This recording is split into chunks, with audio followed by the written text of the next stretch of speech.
What drives you to making yourself better every day? How do you stay positive and uplifting most of the time? Would you quit consulting / any corporate job for social media? Hello friends, my name is Taylor and I'm coming at you today with a Q&A. We're going to answer some short fun ones and some longer existential ones. Thank you very much if you submitted one, got a lot of good ones, and if you want to be part of the fun over on Instagram, drop me a follow. I also want to thank Skillshare for sponsoring this video, but more on that later. And don't forget to like this video. It helps my channel a lot and it's free and it's kind of fun to watch it turn colors. Thanks.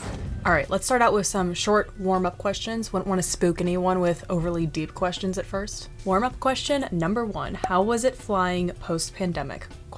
So I've actually flown quite a bit in the last few months, mainly within the US, but also once internationally to Iceland. Flying within the US, at least right now, as an American, is easy as pie. You just obviously have to wear a mask inside the airplane, inside the airport, and confirm that you have not been exposed to COVID symptoms recently. As for flying internationally, it's going to vary country to country. Obviously, you have to check first before you leave. But for Iceland specifically, I just had to be vaccinated to enter. If I had to guess, I would assume that travel is not going to get more lax anytime soon with the COVID variants. But my experience traveling so far in the last few months has been totally fine, pretty easy. Yeah. Warm-up question number 2. Do you do credit card churning? I hate to admit that I have not yet dabbled in it all that much. However, once I hopefully start traveling quite a bit for work, I'm planning on getting the Chase Sapphire. It'll make a lot of sense for me to have that one. And currently I do have some cards that have a decent amount of cash back, but honestly there are better ones that I could have. So that's kind of on my to-do list, especially when I move to New York and my expenses are way higher, so stay tuned for that. Warm-up question numero 3. MBTI type. People actually ask me this all the time. I don't think that the Meyers Briggs test is necessarily the most robust personality test, but if you must know, I am an ESFP, which is the entertainer. All right, warm-up question number 4, and then after that I think we're ready to dive a little bit deeper. What hours of the day are you most productive? I think this kind of applies to everyone when I say that it depends if I get my 8 hours of sleep and I wake up feeling well rested. If that's the case, then I actually do have some solid bursts of energy in the morning, about an hour after I wake up after my morning coffee. But on an average day, I'm most productive, I would say, in the evening, probably after the afternoon slump, but before dinner, and sometimes even after dinner. All right, guys, next one is sort of loaded, but I think it's really interesting and it's something that actually applies, I would say, to a lot of people. Would you quit consulting / any corporate job for social media? ? Like I said, this question actually applies to a lot of people, I would say, even though it sounds very pointed towards me. At least I'm going to make it such, so that way the video is more interesting for the masses. For me, though, my full-time corporate job is consulting, and the alternative, perhaps less conventional option would be doing YouTube full-time. And for you, you might have a corporate job or at least something very steady, but maybe you have another little side hustle or even an idea, something you're passionate about, something a little more off the beaten path. It's always kind of in the back of your mind where you think, can I ever do that full-time? So would I ever quit consulting for YouTube? The short answer is yes, I would. But for me, a lot of things would have to be in place before I would ever make a decision to jump that kind of ship. It's a big ship. And the main things for me that would have to be in place are 3 categories. That's going to be income, stability, and security. Thumbs up if you're somewhat enjoying so far. Starting with income, I personally would want to steadily bring in as much, if not more, income as I am currently with my consulting job. Because while it would be insanely cool and such an accomplishment to earn even a quarter of what I do from consulting from YouTube, I would have to evaluate whether that amount would allow me to pay rent, to pay my basic expenses, and importantly, to have enough left over to invest as well. And if the answer there is no, that it's not enough, I personally am way too risk averse of a person to make that big of a change. So after income, the next step for me would be stability. So if I hit that benchmark where I finally earn as much from YouTube and sponsorships as I do from consulting, it's not just woohoo, I hit the mark, let's jump ship, although it would be pretty cool. I personally would want to see a steady, comparable flow of income for 3, 4, 5 months before making that decision, because YouTube is so variable. So right now with my consulting job, I get paid every 2 weeks without fail. I automatically put most of that into my investments without fail. I know that I can pay my rent and all of my expenses. I personally would need to know that it's not just a short success on YouTube and that I would pretty predictably be able to make just as much every single month. So yes, while YouTube does pay me consistently every month, which is awesome, the amount is different every single month depending on how many views I get, what my CPM is, all of that good stuff. So it's very variable. And the final sort of category for me here is security. So what I mean by that is the benefits that come with a corporate job. So think health insurance, 401k, and other retirement options, and even smaller things that end up not being so small, like if your company pays for your meals or pays for your transportation. I would have to evaluate how much those benefits would cost me out of pocket and how much my overall expenses would increase if I wasn't getting a few things taken care of from my corporate job. While this category isn't as important to me as having that same level of like steady income that I talked about, about, it is still a piece of the puzzle that I would definitely take into account while making that decision. And one more final obvious thing, at least it's obvious to me now, but I didn't mention it before, and that is longevity. So what I mean by that is it something that I could do for a long time? So with consulting, there are some obvious pathways and opportunities forward, whether that's joining a new company, joining a startup, or advancing within my own consulting firm. But for YouTube, it's not quite as obvious. Most people probably can't be just YouTubers forever. They're gonna have to come out with a paid product or do something else in media or partner with big brands. I mean, don't get me wrong, I'm sure there's a ton of opportunities out there. But for me, I would want to know that my platform is, I guess, big enough for there to be some obvious additional opportunities for me.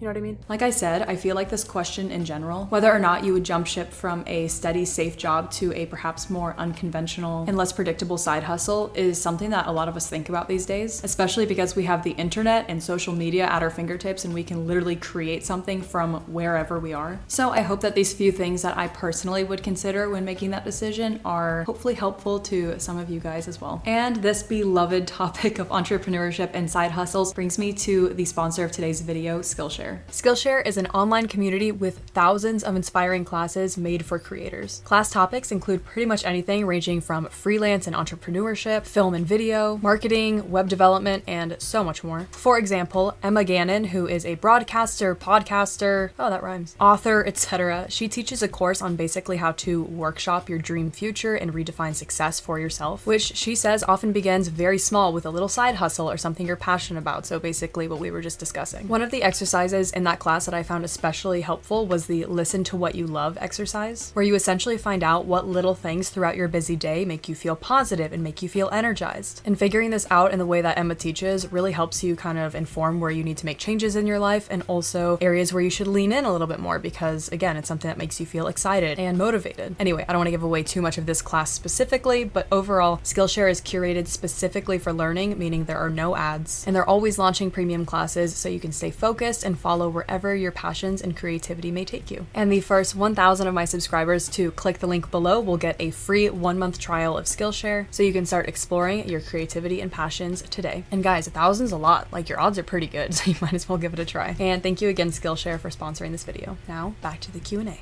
Okay, next question. I really like this one. How do you stay positive and uplifting most of the time? Any tips? Thank you for asking, first of all. I don't know if you think that I'm good at it or if you just wanted to know my advice, but I actually do have a tip that I kind of live by that I feel like helps me a lot when I feel like I made a mistake or messed something up, big or small. What I do is I take a step back, I look at the situation, and I ask myself, and I'm not even kidding, I do this all the time, will this matter 10 years from now? Forget 10 years. Will this matter 1 year from now? Will it matter a month from now? Remarkably, the answer is almost always no. So for situations that have already happened or things that are just out of your control, if you can train yourself to take that step back and ask yourself if that will matter in a year from now, a month from now, and the answer is no, then it should not matter now and you should move on. I know it's easier said than done, but give it a try. I know it's simple, but honestly, I have found it pretty effective. So there is more to it. Obviously, that hack doesn't always apply. That's really for situations that have already happened or that are out of your control to like get you to stop thinking about it. For just general times when I'm extremely stressed or I feel like there's not an end in sight, whether this was me going through a rough patch in college or there's a tough stretch at work, I do still try to do something similar where I take a step back, I look at what's going on, honestly think about how much worse it can be and try to find a silver lining if there is one, and just how that rough patch inevitably will come to an end. And a lot of those times I'm actually surprised at how taking that step back and getting that extra perspective, one, gives me the motivation to stay positive, and two, helps me actually map out and think about changes and steps that I can take to make the situation less stressful and to make things overall better. So those are my tips. They're simple, but effective, at least for me. Next question. This is something I'm sure a lot of people go through. I am stressing out with college apps. How did you keep calm? Honestly, I think some of the tips that I just gave actually do apply here quite a bit. But for college apps specifically, I know the process is very stressful and it sucks,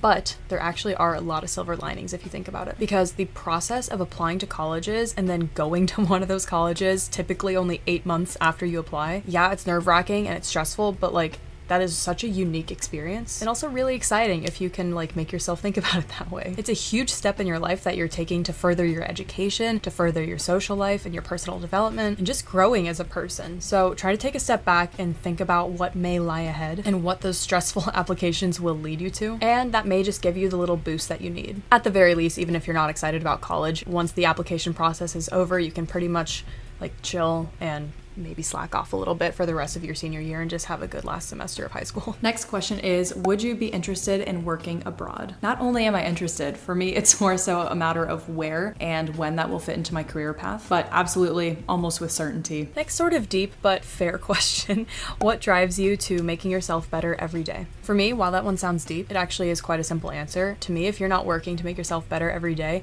you're just treading water, as my mother would say. That's also just sort of the point of life, isn't it? To become a better version of yourself every day, to become a better partner and friend, a better mother or father to your kids, in my case, a better businesswoman. Basically, if I'm not making myself better every day, then I'm not growing, and if I'm not growing, then I don't know, what's the point of all this, you know? That was deep.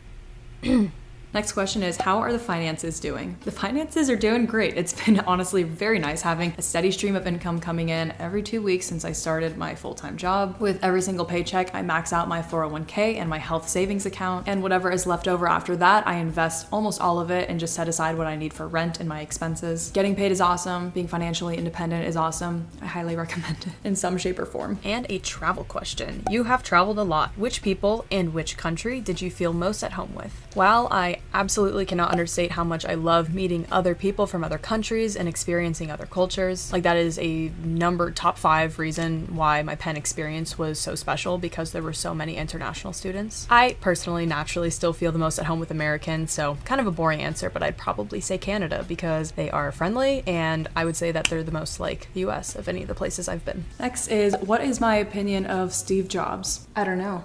What's yours? Next question is, I'm about to start my Wharton journey in less than a month. What advice would you give me? Congrats, first of all, that is freaking awesome. My number one advice that I would give to you, and honestly anyone who's about to start college, is to put yourself out there. Put yourself outside of your comfort zone and say yes, I guess, to as much as you can. I guess tangibly, be that person that goes up and introduces yourself and says hi first. Say yes, go to that party where you might not know anyone. Try out that club that sounds interesting to you, even if you're not fully confident about it. Making those connections early on in your freshman year, in my experience, whether they become your best friends or even if they just become mere acquaintances, putting yourself out there early on pays dividends in the future in a lot of ways. And for some Wharton specific advice, and probably other undergrad business schools, try not to let the cutthroat reputation that I'm sure you've heard about get to you. At the end of the day, most people are friendly and are willing to collaborate. It just makes everyone's life easier. I had almost none, in fact none that I can remember, experiences during my 4 years at Wharton where I felt like I ran into someone who didn't want to collaborate or who didn't want to help or contributed to the cutthroat culture that, you read about. It's really not nearly as big of a thing at all as people make it out to be, my experience. So again, with that, put yourself out there, try to be friends with the person sitting next to you in class. At the end of the day, most people are friendly. And one more Wharton specific thing, if you do not get into one of those Wharton clubs after going through the whole interview process that a lot of them have, which is really dumb and unnecessary, please try to not let it get you down. Everyone goes through that and you will end up exactly where you need to be, so don't dwell on it if that happens. Another travel one. So as an experienced traveler, what are some tips for traveling alone? I actually have never really traveled alone. I don't really like being alone. I like to enjoy new things with people that I know and love, but that's just me. The closest I've come to really traveling alone are solo hikes that I've done, but even those were part of another trip I was on with someone, so. However, if I were to travel alone, especially as a young woman, my instincts would be to prepare quite a bit ahead of time. Probably not do things quite as spontaneously as I normally would like to. Just knowing which parts of that city I'm going to or wherever I'm going to are the most safe, so good places to stay, hostels, making sure they're in a good part of town, whatever. Maybe I'm paranoid, but I would want to make sure I plan out quite a bit ahead of time if I was alone. But that's all I have. I'm sure there are very, very good YouTube videos specifically about this, so. Next is, why did you want to study at UPenn, and what's the best bar for Penn students? So in high school, I knew I wanted to end up doing business or international business in some way, shape, or form, and Penn had the best program for that, called the Huntsman Program in International Studies in Business, which I was lucky enough to be accepted to against all odds. And I also knew that Penn was kind of known to be the social Ivy League. It sounds cringe, but good social life, good academics, that kind of thing. And the best bar for Penn students is Smokey Joe's Cafe, better known as Smokes. As for undergrad, I don't know where the grad students go. And do I play piano? No one asked me that, but I know I'm gonna get it in the comments. I do. A little. I play a few songs. It's my dad's piano. Anyway. I'm gonna group these ones together. So on a scale of love to love, how much did you love Iceland? How was Iceland? What was your favorite thing about Iceland? Why did you go to Iceland? Favorite hikes and attractions in Iceland. The reason I got so many Iceland questions was because this was the picture I posted when asking people to submit their questions And again, go follow me if you want to. But that picture was from Iceland, so that's what prompted people to ask me about it. Short answer, I absolutely freaking loved it. It was a very, very special, serene, untouched place. More so than anywhere I've been, I suppose, besides Antarctica. It's pretty untouched, but Iceland's more green and beautiful. But I'm gonna keep it at the short answer because there is an Iceland vlog to come. Keep an eye out for it. It's probably gonna be my next video, so I will answer the rest of the questions there. All right, guys, I set aside quite a few career/consulting based questions. I got a lot about that, so figured I would make that its whole other video. So I'm gonna be splitting this one into two. Keep an eye out for that. But that's the end of this one. Thank you guys so much for watching. Lots of love, LOL, and I will see you soon. Bye. Should I speak Spanish? People are gonna make fun of my accent. Entertainer. What should I do to signify the entertainer? The things I do for YouTube.